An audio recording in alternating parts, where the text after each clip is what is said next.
jarra lakkoofsifne jarra kana keessa goota duutu dalate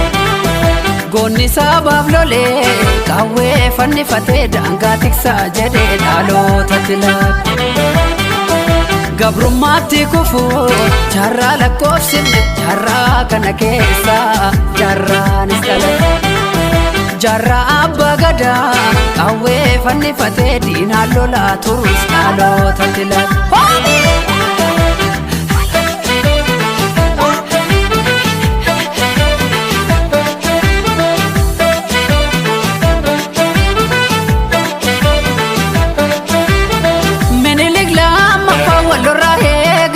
fanu weeraree ani sini maru nagaya gabbaru qabdu jechuun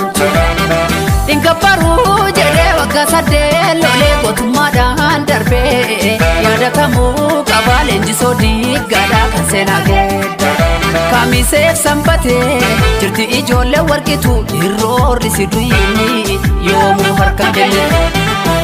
ilmaan baalchaa saafoo ilmaan gara suuduki walisoo irra fudiinaaf arrasa fuuratti kun jimma geeraan lolu mootii shanan gibe onneetu sibiila jirti ijoollee shabe firrisa abbaa waggaa goota caalii shone dhophaaf gore deemnaa gara iluutirra gore yagantuu dhiis maal fokkorrii biyya baasaatiif du'a korre ololtuu dhiis maal fokkorrii akaakii galee jira korre yaa afuuftuu maal fokkorrii karchallee amboo jira korre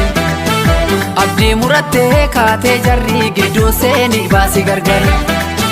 dammaqiisaan eegidiina alagaan kolfa nama ciina meeqan nyaatamee mana hidhaatti kan ba'ee hafee hanga har'aatti oromoo buqqisuu biyya isaarra jilbeeffannu manu ga'eera yaa afuuftuu maal fokkorrii biyya baasaatiif du'a korme